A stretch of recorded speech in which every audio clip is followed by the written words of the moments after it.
Namaste everyone. Man has been praying for centuries. Prayer, definition-wise, could be nothing but a request or an expression of thanks to God or to anyone. Religion-wise, there can be two components or two parts of a prayer. The first part is the technique. The technique is nothing but the position, the posture, the steps, the sequence that one follows during a prayer. Different religions have suggested it differently. We have learned praying from our parents, and our parents have learned it from their parents, religious books, holy books, etc. Unfortunately, what has happened is we have focused too much only on the technique, so much so that now we have a lot of mechanicalness to our prayers. We pray on a specific day, on a specific time, on a number of times in a day, but it's all a ritual, a routine. We are not even thinking about the why and how of praying. That is where it comes to my second part of praying, that is the intent. Friends, you will also agree when I say that we are praying but out of fear. We are praying because we want to receive. We are praying, but it is because we want to keep things running smoothly the way they are. And we are also teaching our children how to do that. They have also become expert diplomats. We are praying because we don't want to make God angry. We are praying because we don't want Him to reserve a place for us in hell. We are praying and praying and praying, but out of fear, desires and expectations. Friends, these are becoming the basis of our prayers now. Technique is important, but can never be more important than the intent. Intent is the key. And you will also find out how, by having the right intent, technique gets taken care of automatically. Let's find out.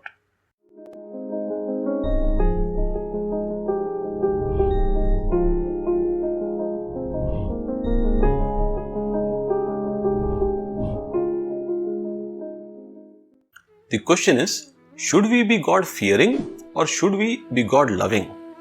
Just give it a thought. Prayer cannot come out of a fear. Prayer always has to come out of love. Prayer has to be about thankfulness, about gratefulness. It has to be about surrender. Surrender not in the negative sense, but surrendering in terms of love. I am reminded of two beautiful lines by Allama Iqbal. सजदों के एवज में जन्नत मिले ये मुझे मंजूर नहीं, blouse इबादत करता हूं, बंदा हूं तेरा मजदूर नहीं. Which means, just because I bow down to you, you take me to heaven. That is not acceptable. That would become very mechanical.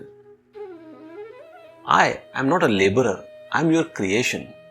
I am in love with you and I devote and worship you without any motive. So, this merging, this expression of gratitude is what a prayer is about.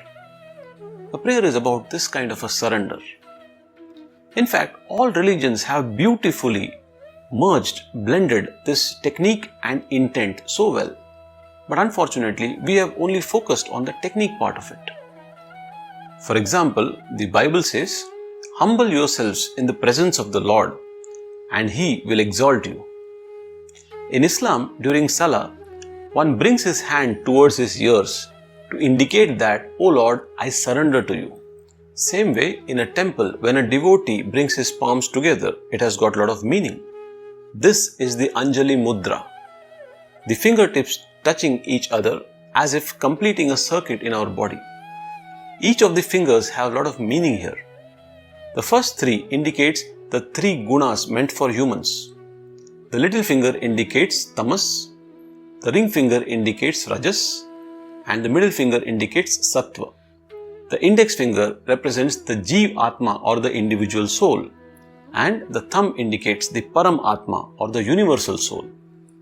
Coming together of these palms is also the coming together of the left and right hemispheres of your brain, is the coming together of the Ida and Pingala Nadi, is coming together of all dualities and merging into one. This merging, this melting is the first step of a prayer in surrender to God.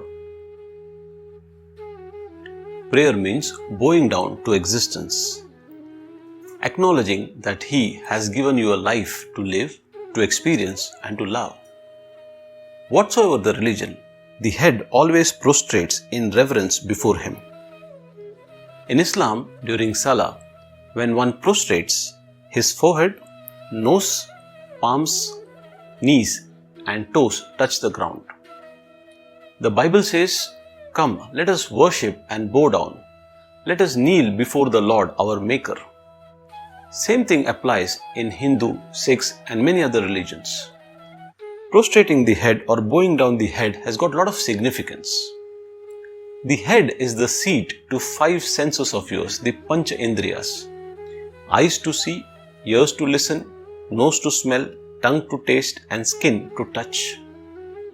When you bow down and take the head down, you basically are trying to say that all my senses, instead of focusing externally, I am focusing towards you, O God, at the moment at present. At this moment, in the now, I am submitting myself to you. In this kind of disconnection with the external, in this kind of pure submission and silence, is where a communication between man and God can happen. The communication can be about anything. It can be about expressing gratitude, asking for forgiveness, praising Him and His creation, or plain silence. But the important thing is, it can never be about greed, expectations, fear, and desires. Prayer in your mind is an opportunity to interact with, to communicate with the Almighty, the one who has created us and everything else that we see around us, the one who pervades us and everything else around us. Let's make it grand, my friends. Let's make it pure. Don't make it a routine, a ritual, or don't make it boring.